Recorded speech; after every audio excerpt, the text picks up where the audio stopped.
नमस्कार दोस्तों, मैं मनोज सैनी और मैं इस वक्त मौजूद हूँ हरिद्वार, जहाँ श्री बहबलपुर भवन ट्रस्ट समिति ने पिछले कई 50 वर्षों से लगातार निर्जलीय एकादशी और अन्य अमावस्याओं पर भंडारे का आयोजन किया जाता है। हमारे साथ बातचीत करने के लिए नवीन मदान जी साथ में हैं। उनसे बात करें कि निर्जलीय एकादशी का महत्व क्या होता है।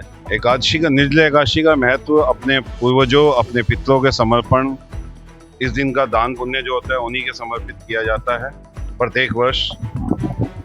और निर्जलीय एकादशी का ये मानना होता है कि जितनी भी साल की एकादशी होती है, कोई आदमी एकादशी में व्रत नहीं रख पाता और निर्जलीय एकादशी में लग जाता है तो उसका बराबर का महत्व होता है। और ये प्रथा हमारी संस्था में कई वर्षों से ये प्रथा चलती आ रही है। निर्जलीय एकादशी के दिन लोग जल का दान करते हैं, शरबत का दान करते हैं। इस दिन अपने पितरों के निमित्त फल फूल सब कुछ दान करते हैं। कई लोग इस दिन जल का ग्रहण भी नहीं करते हैं।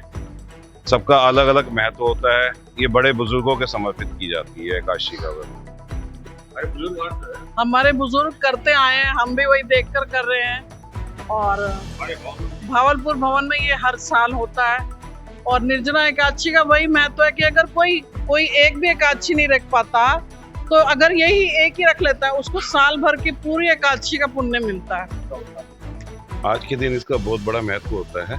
निर्जला एकादशी का मतलब है, जो पहले पुराने लोग थे उस दिन जल भी नहीं ग्रहण करते थे और इस दिन जल का दान, शरबत का दान, ये शुरू से प्रथा चलती आ रही है और कई वर्षों से ये यहाँ पे भी रीत चलती आ रही है। सन 72 से ये हमारी धर्मशाला बनी हुई है और तभी से ये सुचारू रूप से करते आ रहे हैं। उसी को हम लोग आज और बढ़ा रहे हैं। आज भोजन, प्रसाद, जल का दान महत्व माना गया है। कई लोग आज के दिन मौन व्रत भी रखते हैं। निर्जला एकादशी के दिन जो भी आप दान करें, फल का, जल का बहुत महत्व होता है। आज के दिन का महत्व सबसे बड़ा जल का होता है और लोग जल को छोड़ते भी हैं। कोई शरबत का दान करता है, कोई जल का दान करता है, कोई अन्न का दान करता है।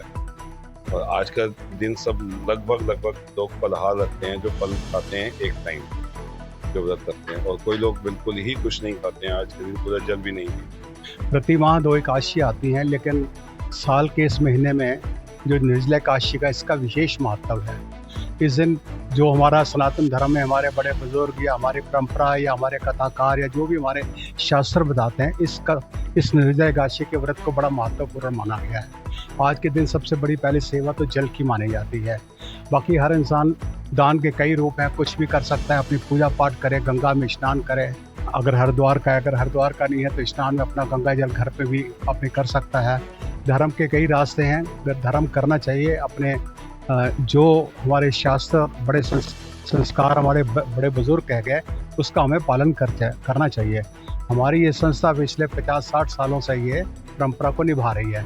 तो आज निर्जला एकादशी पे हमने फलाहारी भोजन भी रखा है, शरबत भी रखी है, यही सुबह से चल रही है और ऐसे हमारे कार्यक्रम चलते रहते हैं। हाँ, लगभग 50-52 सालों से संस्था चल रही है। हमारे भंडारे भी होते हैं, आए दिन पूजाएं होती हैं, कथा होती है, पूर्णमासी कथा होती है, अमावस्या पे भंडारा होता है, पूर्णिमा पे भंडारा होता है। कुल मिला के हमारा उद्देश्य ये है कि समाज को हम जोड़ें, समाज को अच्छा प्रचार धर्म के प्रति लाएं और जितना हमसे हो सकता है हम सब ट्रस्टी मिलकर करते हैं। कुछ ट्रस्टी हम हरिद्वार के हैं, दिल्ली के हैं, चांदपुर के हैं, देहरादून के हैं, रुड़की के हैं, आगरा के हैं। तो हमारी ये संस्था है, सभी मिलजुल के अपने सहयोग से ये सारा काम हम करते हैं और भविष्य में भी करते रहेंगे। ऐसा हमारा एक मानना है कि अच्छे काम की कोई सीमा नहीं होती, जितना है करते रहना चाहिए।